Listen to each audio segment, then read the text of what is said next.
Hey folks, episode 2. I told you, same cup, just a different drink today. Of course, you obviously gonna see me without a cap on. Yes, I said in my short today, or yesterday, that I had a script. I'm going to just throw this to the side, but this has a bunch of information and some point I'm wanting to hit on because what today we're going to discuss. Today I'm discussing 1970 Nova, but not just 70 Nova, 69, 70, 71, and 72 Nova. Those are one series of Novas that I personally have owned. Excuse this, but I got to do this because it's going to get hot.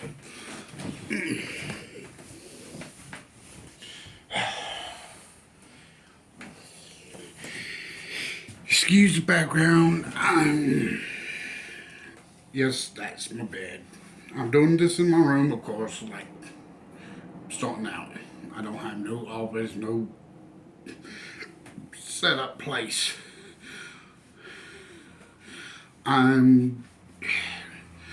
Yes, I'm doing it on 1970 Nova. It was one of my personal vehicles.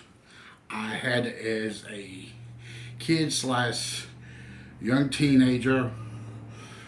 Was supposed to be my first car, but to help my family out, I let my family sell it off.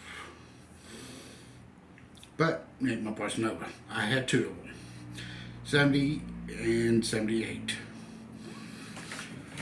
We actually had the options of one. If you have your baseline Novas, the 4-cylinder, what was it?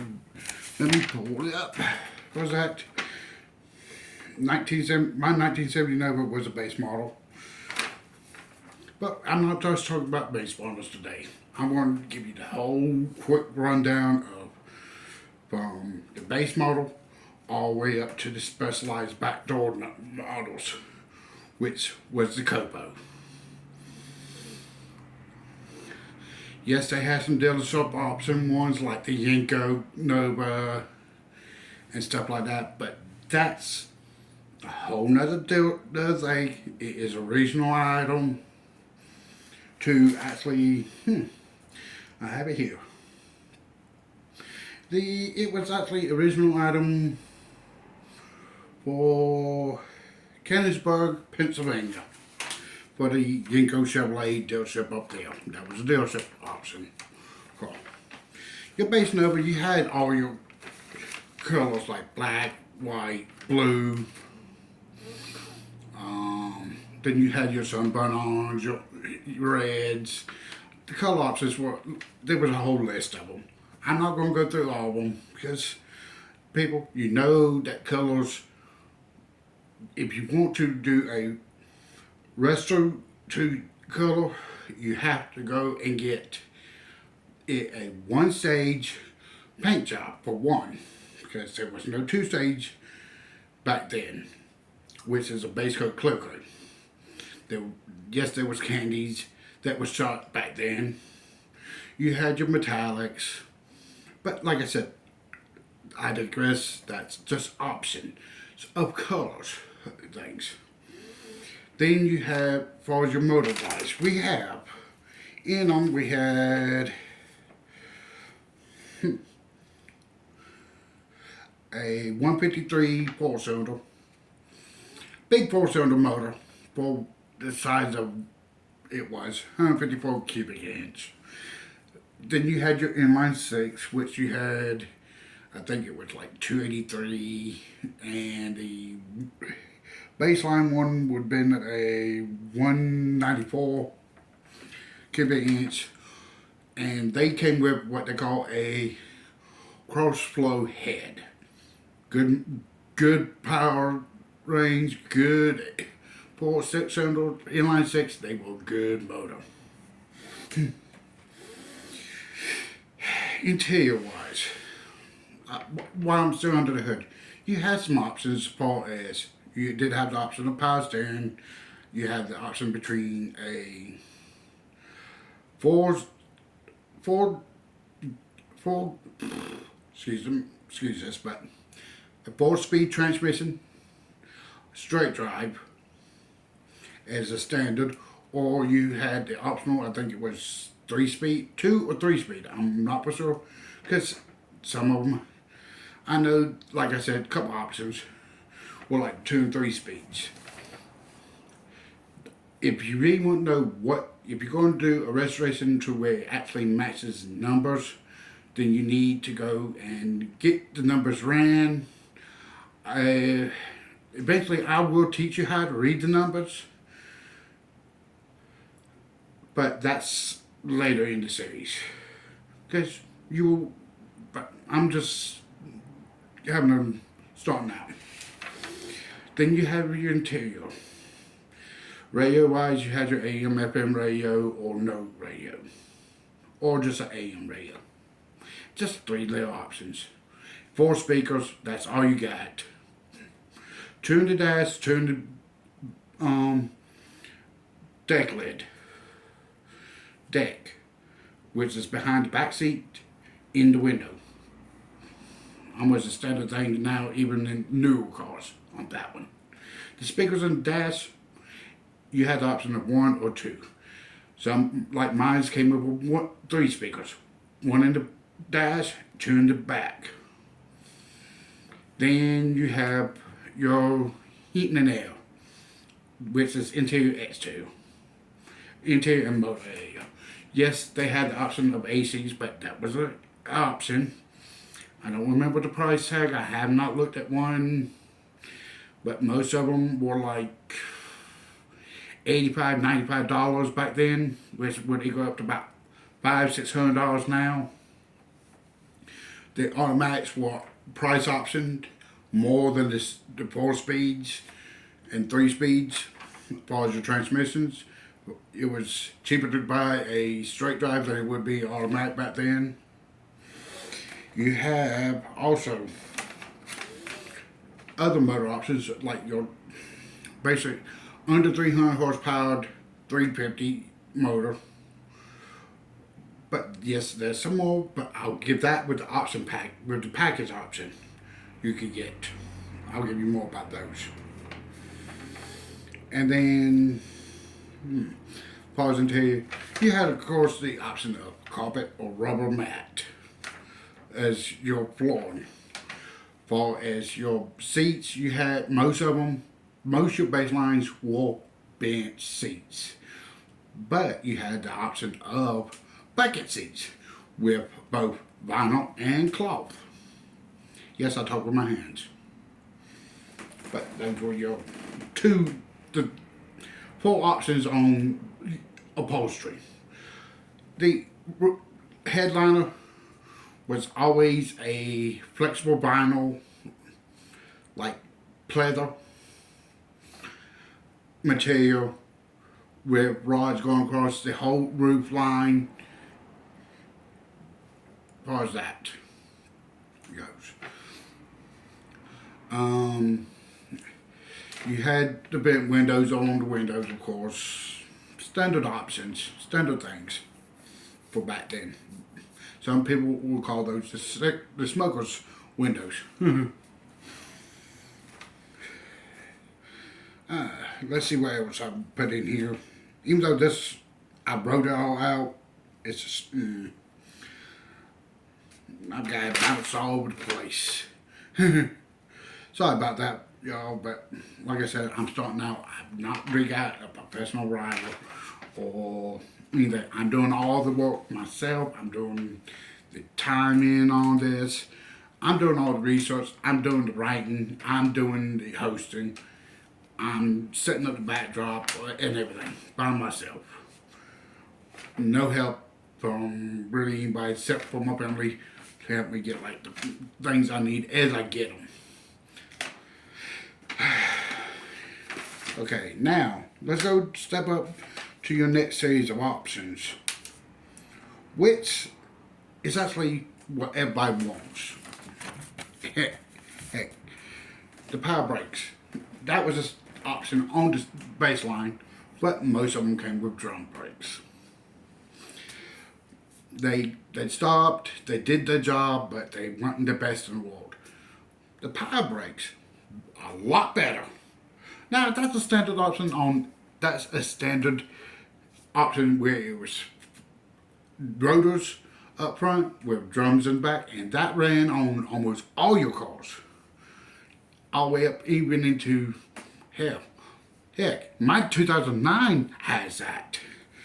My 2009 Cobalt that I drove for a year or two before someone messed it up on me. The fronts are rotored and the backs are drums. So yeah. So that was almost is standard option. It's still some other options still on some of your bigger trucks.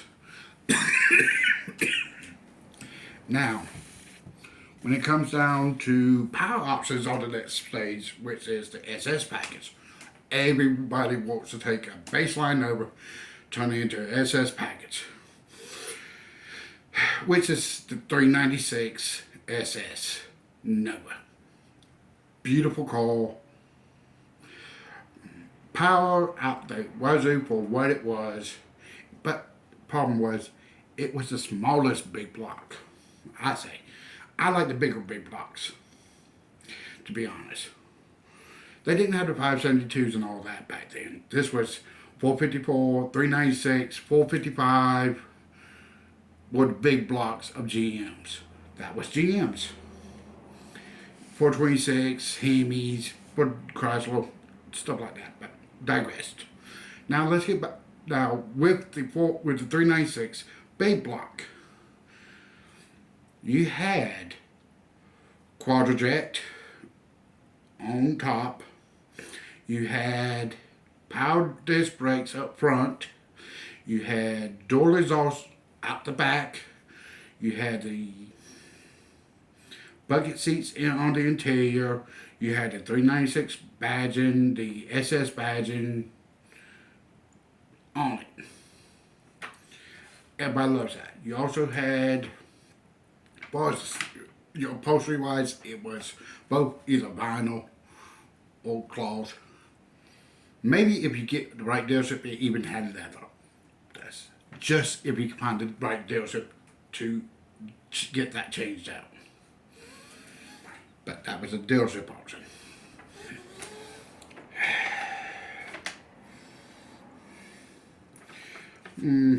Let's see. Which one, I forgot one of the other motors, like I said, was a 350 motor that was in the baseline. They did have two 350s back then. You had the 350 low output, standard 350, which was about 200 to 300 horsepower. Nothing major crazy. But you needed that type of power to pull the weight these cars weighed. I give you that. Then you have what they call the backdoor option, which was was very limited, which was your Copo. Your Copo Novas were always a 350 LT1 350 small block. Nice race setup gears in the rear end. Your rear end choices were 373, 411. Not too major difference. 4-speed with them, like I said, the Copos were. You can get them at any dealership. You just had to know how to order them. But it was so rare of many people ordering them that they wasn't really. Like I said, I'm missing Yenko Chevrolet. You know, for the Yenko Camaro and those like that. That was their popular car. The Yinka Nova was even rare because it was only at the Yinka dealership. So that was the dealership option. But you had also the choices of the standard rim size, your 14 by 6. You had a 15 by 8, which was your next rim size up for both standard and the SS models. Standard 2-ply tires back then. What else? Then you also had your aftermarket rim collection that was a dealership piece that you can order. Which came, you had the choice of like Craigers and a few older brands that were like that. None of this American Racing Rims and none of these other rim companies, but Craigers was like the big thing back in the 70s and 60s. But the Cobos came with basically the SS interior and a baseline look. That means no badging except for the word Nova on the front fender, behind the wheel, about 2/3 of the way down on the door, at the door, on both left and right side, and then the Nova badge on the back. On the passenger side, if you're looking at it, it would be passenger side or the right side. If you're looking at it from the back of the car, it'd be to the right on the deck lid. Some in the 69, I know they had the option of say Nova Chevy 2 still. My 70 had Nova Chevy 2 on that badge, but it didn't have it on the fender badges. And yes, they were bolt-on badges. You had the options as far as interior colors. It was like gray, green, black. Not too many colors. I have to go do some more research on those colors, but I wasn't thinking those would be necessary. But if you're going to do a full restoration where it is actually numbers matching, where everything is exactly what is on the build sheet, then yes, you will need to know your interior color. Which I will get all that, and I'm working on getting all that information now. There is websites out here to help you read the stuff. You got also me. I'm going to go back. If I'm going to get me another 1970 Nova, I don't want the SS. I don't want an SS replica. I actually want the inline 6 194 motor done like the one I had. It had the 2-barrel carburetor on the top, a set of headers, which was built by my dad, and I want to go in and do a port and polish, port matching set of heads on it. But instead of doing the headers, I want to actually add on one other piece. This is because I want to do a resto mod. I want to do that with a turbo add-on. But that's 3 horsepower to me. Yes, it does eat some of the horsepower, but tiny bit compared to like the superchargers that people put on the 350s and the 396s. And you had the options of your dash wise. You had the only other major option that was on the interior was if you got the clock or not, which it was in the actual panel with your speedometer and tack. If you had the working tack, there was a little tiny clock on them, but that was only a few who ever ordered that option. Um, the one option I say would be the best option if you restoring one would be go to get, honestly, hate to say it, go do the upgrade option and do the power brakes, the power assist brakes, and the power steering. That is the biggest two upgrade options I would say put on on those cars. If it was baseline, even if it was the SS model or a Copo,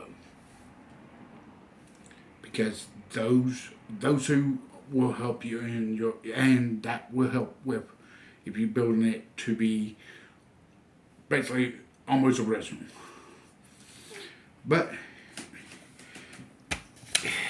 like I said,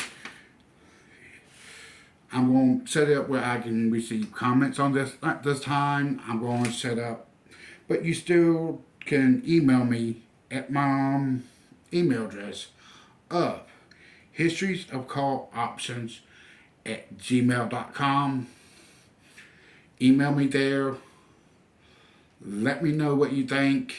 Let me know what you really would like to see, because I'm getting ready to do another short. And in the short, I'm going to talk about a newer option, power shifters. So you know, just come enjoy. And I will see you next week. And before I do this, before I forget, I'm sorry I didn't put this out on Saturday like I planned. But some things got crazy around here today, well, yesterday. I recorded this on Saturday night, but I'm going to be letting you see that you probably see this on Sunday, because that's when I've uploaded it. Thank you for watching. You can hopefully see y'all's comments, see y'all's info that you want to know, and I'll talk to you next week.